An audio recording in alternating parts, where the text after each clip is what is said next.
स्वागत है दोस्तों आपके अपने YouTube चैनल पर।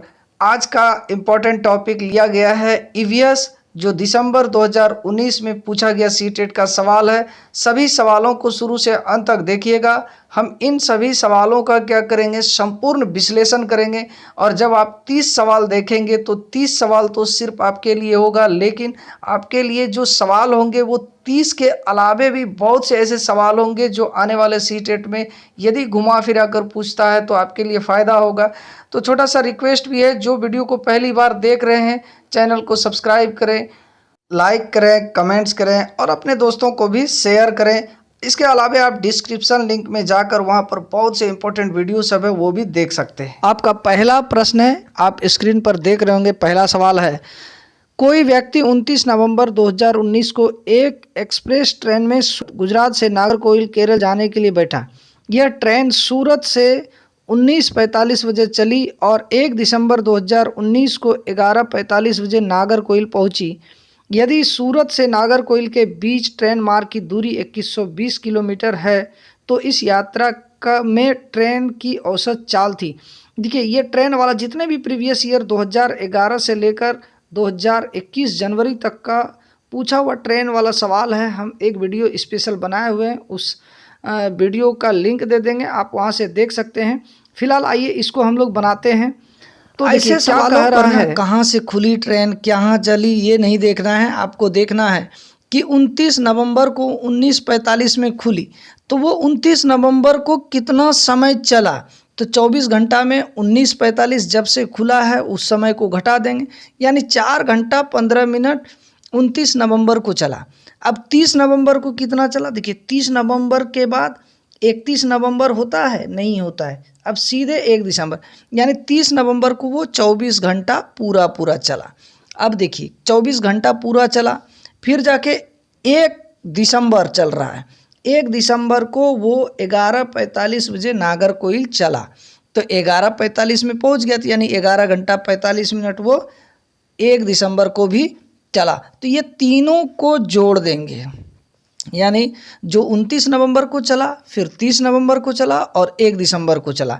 तो इस तरह समय आपका कितना हो गया, 4 1 5 1 6 और 4 4 8 1 9 9, फिर 2 1 3, तो यानी इस तरह 39 घंटा 60 मिनट यानी 40 घंटा कुल समय चला। और जैसा कि पता है कि दूरी दिया हुआ है 2120 किलोमीटर, तो चाल बराबर दूरी बटे समय। हम लोग जानते हैं कि चाल बराबर फार्मूला होता है दूरी बटे समय। तो इस तरह 2120 बटे 40, और 40 से जब कटाएंगे 2120 को तो 53 आएगा, तो 53 किलोमीटर पर घंटा आपका आंसर हो गया। तो इस तरह ऑप्शन नंबर 3 आपका सही आंसर होगा। आइए अगला प्रश्न हम लोग देखते हैं, निम्नलिखित में से कौन अंतर्राष्ट्रीय ख्याति प्राप्त वेट लिफ्टर हैं। Option number 1 Sunita Williams, 2 Bachendri Pal Suryamani, 4 Karnam Malleswari. देखिए इसका सही आंसर होगा ऑप्शन नंबर 4 कर्णम मल्लेश्वरी। कर्णम मल्लेश्वरी जो है एक वेट लिफ्टर है और ये 130 किलो तक वजन उठा सकती है। ये कई अंतर्राष्ट्रीय मेडल जीत चुकी हैं। तो इस तरह आपका सही आंसर हो गया ऑप्शन नंबर 4 कर्णम मल्लेश्वरी। आइए अगला प्रश्न देखते हैं हम लोग, नीचे दिया गया कौन सा एक समूह जड़ों का है।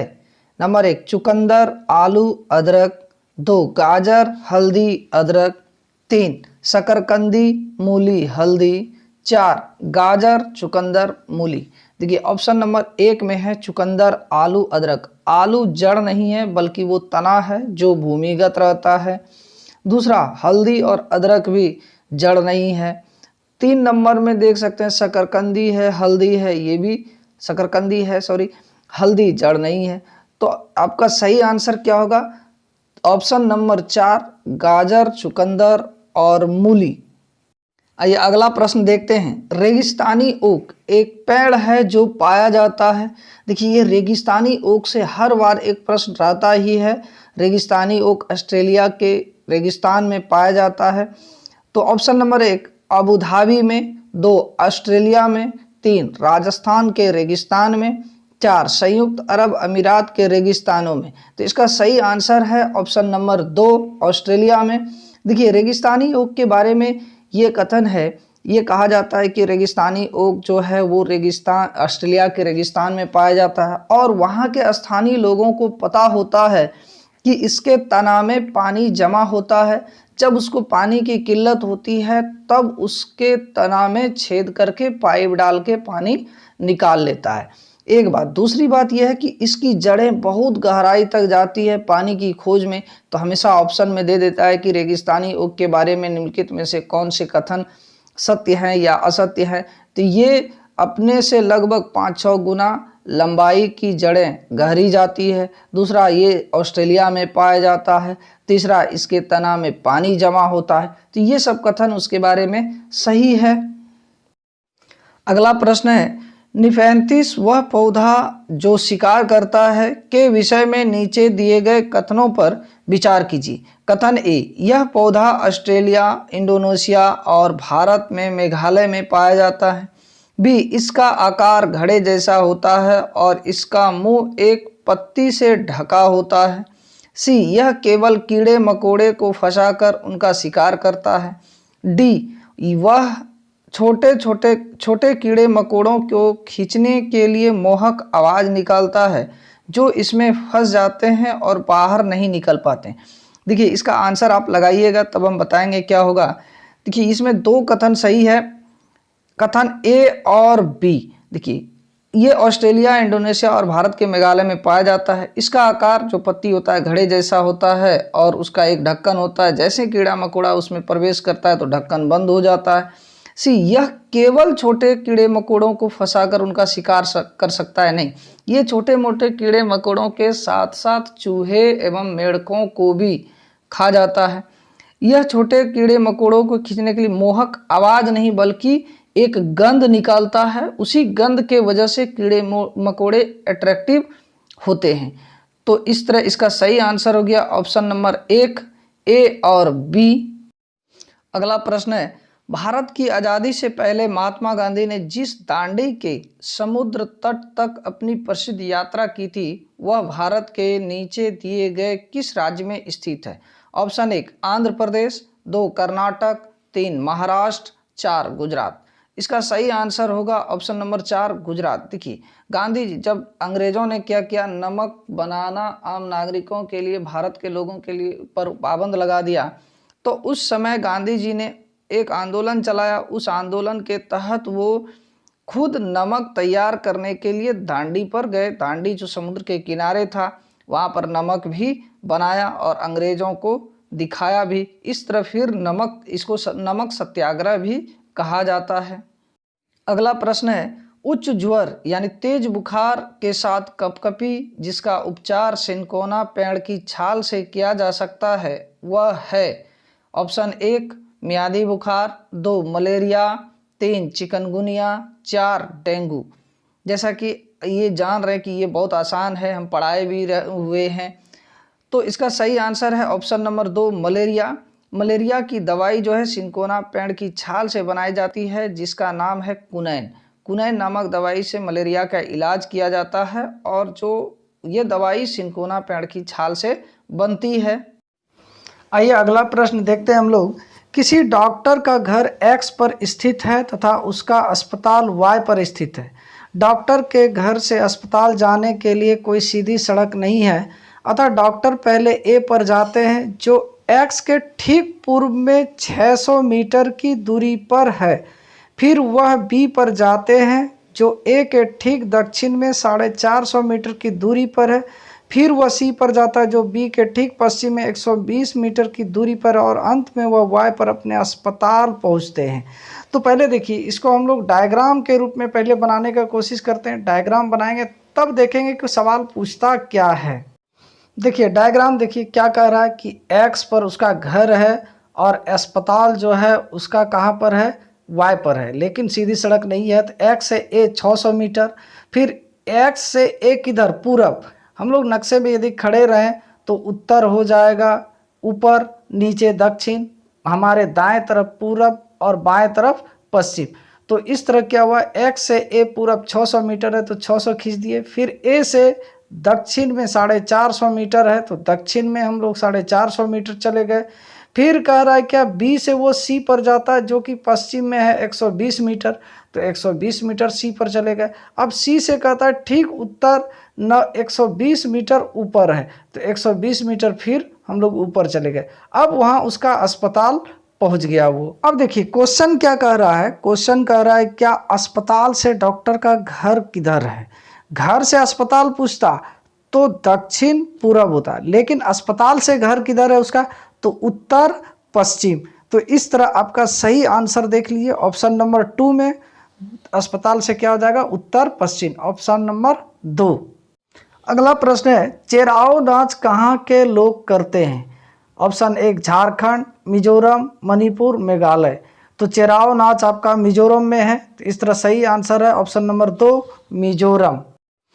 अगला प्रश्न है तमिलनाडु के निकटवर्ती राज्य हैं। ऑप्शन 1 आंध्र प्रदेश, उड़ीसा, कर्नाटक। 2 केरल, आंध्र प्रदेश, महाराष्ट्र। 3 कर्नाटक, छत्तीसगढ़, केरल। 4 आंध्र प्रदेश, केरल, कर्नाटक। देखिए ये मैप से संबंधित प्रश्न 1, 2 रहता ही है ईवीएस में।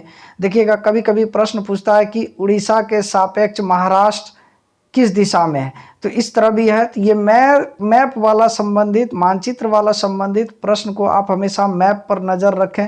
मैप को देखते देखते आप उसको याद रख सकते हैं लोकेशन, ये रट कर याद करने वाला चीज़ है नहीं।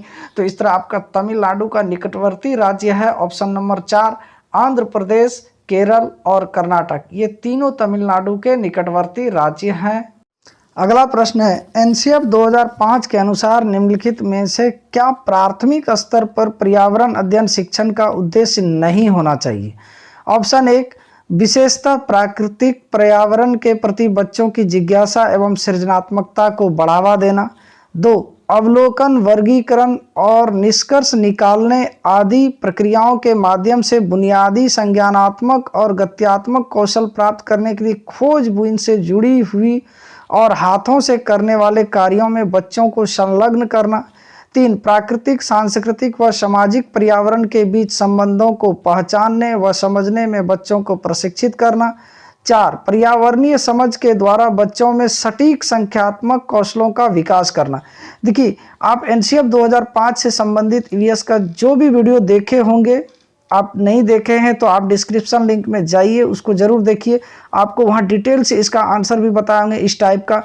तो इसका सही आंसर है ऑप्शन नंबर 4 पर्यावरणीय समझ के द्वारा बच्चों में सटीक संख्यात्मक कौशलों का विकास करना। और इसमें जो 3 ऑप्शन है इसको बढ़िया से याद रख लीजिएगा, समझ लीजिएगा, ये आपके लिए बहुत महत्वपूर्ण होगा। आइए अगला प्रश्न देखते हैं। ये बहुत महत्वपूर्ण प्रश्न है और इस प्रश्न का, इस जो प्रश्न देखिएगा इससे संबंधित भी वीडियो एनसीएफ 2005 बताएं पूरा डिटेल से, कहाँ से है, कैसे है। जब आप उस वीडियो को देखिएगा तो इस टाइप का सवाल आप सीधे सीधे सही बनाइएगा। तो आपका प्रश्न है पर्यावरण अध्ययन कक्षाओं 3 से 5 के लिए एक विषय क्षेत्र है जो संकलित करता है। यानी कहता है कि 3 से 5 यानी तीसरा, चौथा, 5वां क्लास के बच्चों के लिए यदि ईवीएस की किताब बनाएं तो उसमें कहाँ कहाँ से संकलित किया गया है, यानी क्या क्या से टॉपिक लिया गया है। तो पहला विज्ञान की अवधारणा और मुद्दों को। दूसरा पर्यावरण शिक्षा, सामाजिक अध्ययन और विज्ञान की अवधारणाओं और मुद्दों को। तीसरा विज्ञान और सामाजिक विज्ञान की अवधारणाओं और मुद्दों को। पर्यावरणीय शिक्षा और विज्ञान की अवधारणाओं और मुद्दों को। देखिए इसका सही आंसर है ऑप्शन नंबर 2 पर्यावरण शिक्षा, सामाजिक अध्ययन और विज्ञान की अवधारणा और मुद्दों से आपका जो 3 से 5 क्लास का किताब है उसका ये संकलन यानी विषय सूची या थीम लिया गया है। तो इस तरह आपका सही आंसर है ऑप्शन नंबर 2। अगला प्रश्न है निम्नलिखित में से क्या पर्यावरण अध्ययन के संदर्भ में सही है। ऑप्शन 1 पर्यावरण अध्ययन एक विषय है जो 1 से 5 तक की कक्षाओं में पढ़ाया जाता है। सबसे पहले ऑप्शन नंबर 2 1 व 2 की कक्षाओं के लिए भाषा और गणित के माध्यम से पर्यावरण अध्ययन पढ़ाया जाता है। ऑप्शन 2, 3 और 4 की कक्षाओं के लिए पर्यावरण अध्ययन से जुड़े मुद्दों को भाषा और गणित के माध्यम से पढ़ाया जाता है। ऑप्शन 4 1 से 2 तक की कक्षाओं के लिए पर्यावरण अध्ययन से जुड़े मुद्दों विज्ञान और सामाजिक विज्ञान के द्वारा पढ़ाए जाते हैं। देखिए इसका आंसर तो सही जो भी है वो बताएंगे ही, लेकिन आपको जानना चाहिए कि कक्षा 1 और 2 के लिए पर्यावरण की अध्ययन की किताब अलाउ एनसीएफ 2005 नहीं करता है। और एनसीएफ 2005 जो है कक्षा 3, 4, 5 इसके लिए पुस्तक अलाउ करता है। और इसमें जो है क्या 3 मुद्दे, एक पर्यावरण से मुद्दे जुड़े हुए रहेंगे, विज्ञान का रहेगा, सामाजिक विज्ञान का रहेगा। तो इस हिसाब से इसका सही आंसर क्या होगा। लेकिन 1-2 को भी हम पर्यावरण की मतलब पर्यावरण अध्ययन करवाएंगे, लेकिन उसका जो होगा वो भाषा और गणित के माध्यम से हम उसको पढ़ाएंगे। तो इस तरह सही आंसर है ऑप्शन नंबर 2। 1 व 2 की कक्षाओं के लिए भाषा और गणित के माध्यम से पर्यावरण अध्ययन पढ़ाया जाता है। अगला प्रश्न है, बच्चों को पर्यावरण अध्ययन को सिखाने के लिए खोजने के द्वारा पर्याप्त समय दिया जाता है, यह इंगित करता है कि ऑप्शन नंबर 1 पर्यावरण अध्ययन याद करके सीखा जाता है, ऑप्शन नंबर 2 पर्यावरण अध्ययन सूचनाओं के द्वारा सीखा जाता है, पर्यावरण अध्ययन बाल केंद्रित है, चौथा पर्यावरण अध्ययन शिक्षक केंद्रित है। आप गौर से देखिएगा तो ऑप्शन नंबर 1 सीधे सीधे गलत है। पर्यावरण अध्ययन सिर्फ सूचनाओं के द्वारा सीखा नहीं जाता है, वो भी सीखा जाता है। इसका सही आंसर है ऑप्शन नंबर 3 पर्यावरण अध्ययन बाल केंद्रित है। अगला प्रश्न है, निम्नलिखित में से कौन सा पर्यावरण अध्ययन पाठ्यक्रम के सुझावित प्रकरणों का उप प्रकरण है। ऑप्शन नंबर 1 परिवार और मित्र, 2 भोजन, 3 जानवर, 4 हम चीज़ें कैसे बनाते हैं। देखिए ये एनसीएफ 2005 से इस बार बहुत सारा प्रश्न पूछा हुआ है। एनसीएफ 2005 ईवीएस वाला जरूर देखिएगा, वो वीडियो डिस्क्रिप्शन लिंक में दे देंगे, जाकर जरूर देखिएगा। देखिए ये एनसीएफ 2005 जो है पर्यावरण अध्ययन के पाठ्यक्रम यानी थीम को 6 भागों में बांटा है। 6 आप चाहें तो लिख सकते हैं। पहला है परिवार और मित्र, दूसरा भोजन, तीसरा जल, चौथा आवास, 5वां यात्रा, छठा हम जो चीज़ें बनाते और करते हैं। तो देखिए इसमें परिवार और मित्र को जो है उप थीम में बांटा यानी उप प्रक्रम में है। तो इसमें पूछ रहा है कि कौन सा उपक्रम है, उप प्रकरण है। तो ऑप्शन नंबर 3 जानवर। जानवर ये परिवार और मित्र का उपक्रम है। परिवार और मित्र का उपक्रम 4 है। तो एक आपसी संबंध, दूसरा खेल, तीसरा जानवर और चौथा पौधे। अगला प्रश्न है, निम्नलिखित में से क्या पर्यावरण अध्ययन के शिक्षक के लिए वांछनीय गतिविधियां हैं। देखिए ये शिक्षक के लिए क्या वांछनीय गतिविधियां हैं पूछ रहा है। तो ऑप्शन 1 विभिन्न कक्षाओं के बहुसांस्कृतिक क्षेत्रों को संबोधित करना, 2 पर्यावरण अध्ययन की अवधारणाओं से संबंधित महत्वपूर्ण सूचनाओं को बच्चों को देने के लिए प्रेरित करना, 3 पर्यावरण अध्ययन के 6 प्रकरणों का रेखीय आयोजन करना, 4 केवल पाठ्य पुस्तकों पर आश्रित करना। देखिए इसका सही आंसर होगा ऑप्शन नंबर 1 विभिन्न कक्षाओं के बहुसांस्कृतिक क्षेत्रों को संबोधित करना। अगला प्रश्न है आपका, निम्नलिखित में से क्या पर्यावरण अध्ययन में बच्चों के द्वारा ज्ञान की रचना में महत्वपूर्ण है। कथन ए बच्चों का सक्रिय भाग लेना, कथन बी बच्चों के समुदाय के सदस्य, सी पर्यावरण अध्ययन की पाठ्य पुस्तकें, डी पर्यावरण अध्ययन की पाठ्य पुस्तकों में दी गई व्याख्या और परिभाषा। देखिए इसका सही आंसर होगा ऑप्शन नंबर 1 ए और बी, ए बी और सी। यानी डी कैसे गलत हुआ कि हम लोग जानते हैं कि एनसीएफ 2005 कहता है कि यानी पर्यावरण अध्ययन की पाठ्य पुस्तक ऐसी नहीं होनी चाहिए जिसमें परिभाषा हो, शब्दावली हो या फिर व्याख्या करना पड़े, ये नहीं होना चाहिए। इस तरह सही आंसर आपका ऑप्शन नंबर 1। अगला प्रश्न है आपका, बच्चों को पर्यावरण अध्ययन सीखने में प्रभावशाली तरीके से जोड़ा जा सकता है। कथन ए वृत्तांत, बी कहानियाँ, सी शिक्षक के द्वारा अवधारणाओं की प्रभावशाली व्याख्या, डी शिक्षक के द्वारा अवधारणाओं का प्रभावशाली प्रदर्शन और व्याख्या। देखिए इसके पिछले वाला क्वेश्चन में हम लोग देखें कि व्याख्या और परिभाषा एकदम पर्यावरण अध्ययन की किताब में अलाउ नहीं है। तो इस तरह दोनों में व्याख्या है, सी कथन सी और डी दोनों में व्याख्या है।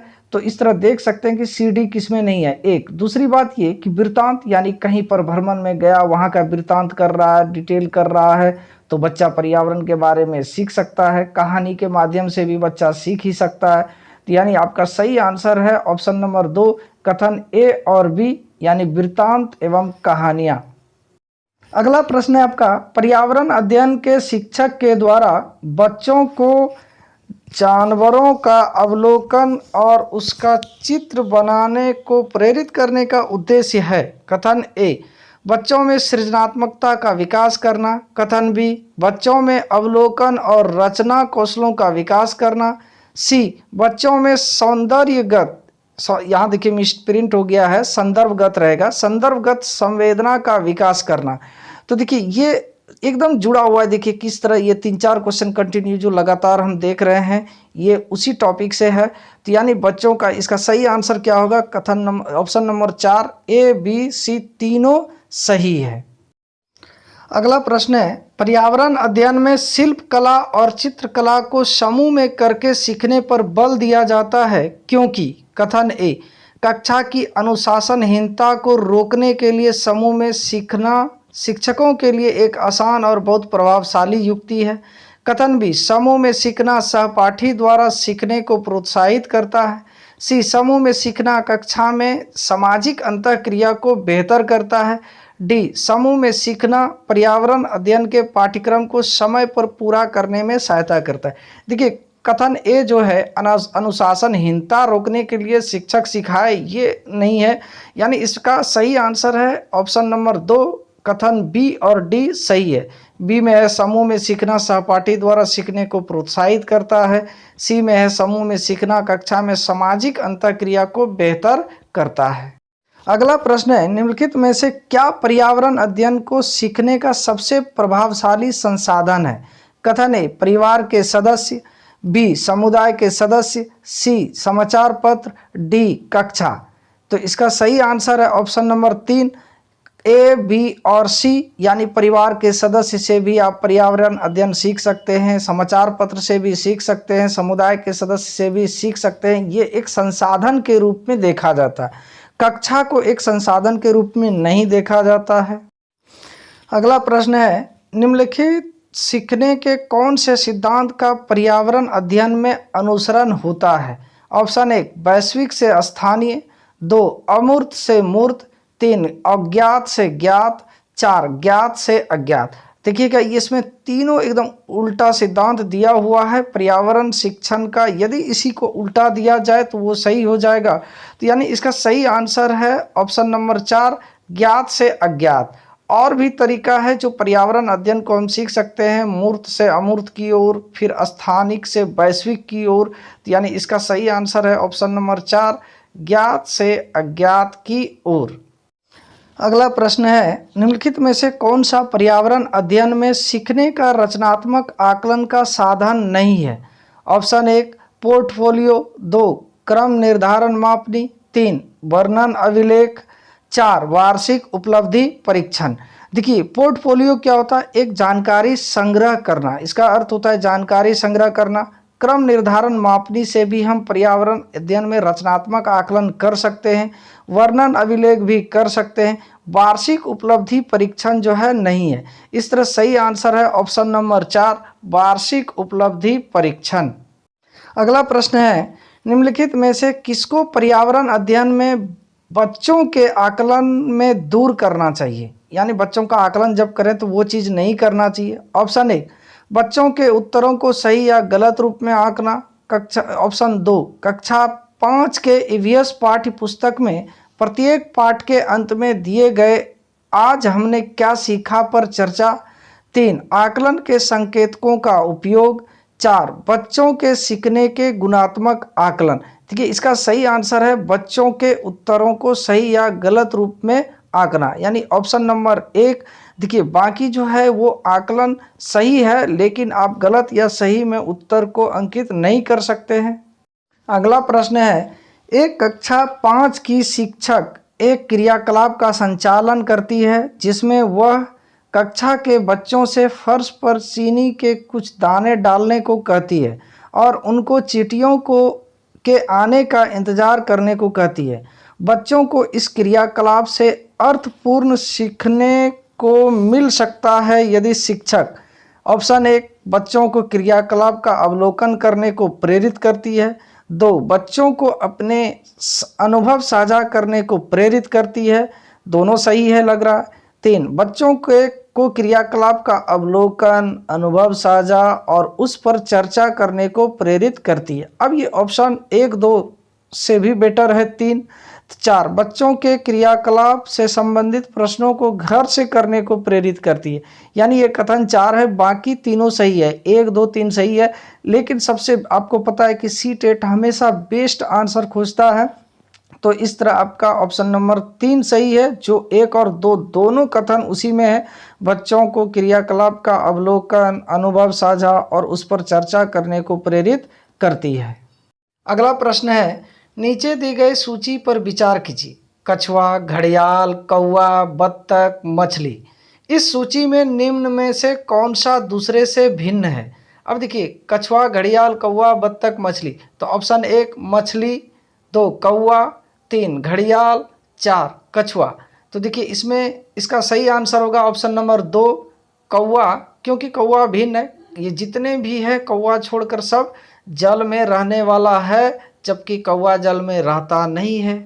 प्रश्न है, सुमेलित कीजिए। सूची फर्स्ट में देखिए शहर और राज्य दिया है। सूची 2 में अत्यधिक पसंद का भोजन है। ए में है हांगकांग। हांगकांग के लोग जो है पकाया हुआ सांप खाता है, जिसको लिंग हु फैन कहते हैं, लिंग हु फैन कहा जाता है।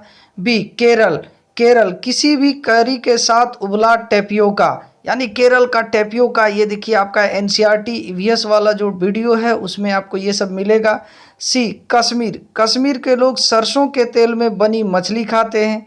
डी गोवा के लोग नारियल के तेल में बनी समुद्र की मछली खाते हैं। इस तरह आपका सही आंसर है ऑप्शन नंबर 2।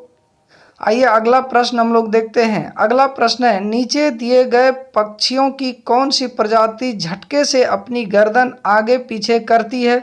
ऑप्शन 1 उल्लू, 2 कौवा, 3 बसंत गौरी, 4 मैना। इसका सही आंसर है ऑप्शन नंबर 4 मैना। मैना जो है अपनी गर्दन आगे पीछे झटके से घुमाती है। अगला प्रश्न है आपका, घरों के नीचे दिए गए विवरणों पर विचार कीजिए। कथन ए, राजस्थान में गांव के लोग मिट्टी के घरों जिनकी छतें कटीली झाड़ियों की होती है में रहते हैं। बी मनाली जो हिमाचल प्रदेश में है में घर बांसों के खंभों पर बनाए जाते हैं। सी लेह में पत्थर के 2 मंजिले घर बनाए जाते हैं, नीचे की मंजिल पर ज़रूरत का सामान और जानवरों को रखते हैं। कूट में इसका जवाब देना है, ये तीनों कथन में कौन सा सही है? तो इसका सही आंसर है ऑप्शन नंबर 3 ए और सी। यानी राजस्थान में जो है मिट्टी के लोग घर बनाते हैं, उसकी झाड़ियों यानी कटीली झाड़ियों की छप्परें होती है। सी में यानी जो लेह और मनाली है वहाँ के लोग जो है पत्थरों के घर बनाते हैं, और पत्थरों का घर जो होता है वो ढालवा होता है। यानी मनाली में बांस के खंभों पर घर नहीं बनाए जाते हैं। बांस के खंभों पर घर जहाँ पर बाढ़ वाला क्षेत्र होता है वहाँ पर बनाया जाता है, यानी बाढ़ वाला क्षेत्र असम में बांस के खंभों पर घर बनाए जाते हैं। इस तरह आपका सही आंसर है ऑप्शन नंबर 3 यानी ए और सी। अगला प्रश्न है आपका, हाथियों के विषय में नीचे दिए गए कथनों पर विचार कीजिए। कथन 1, हाथी बहुत कम आराम करते हैं, यह एक दिन में केवल 2 से 4 घंटे ही सोते हैं।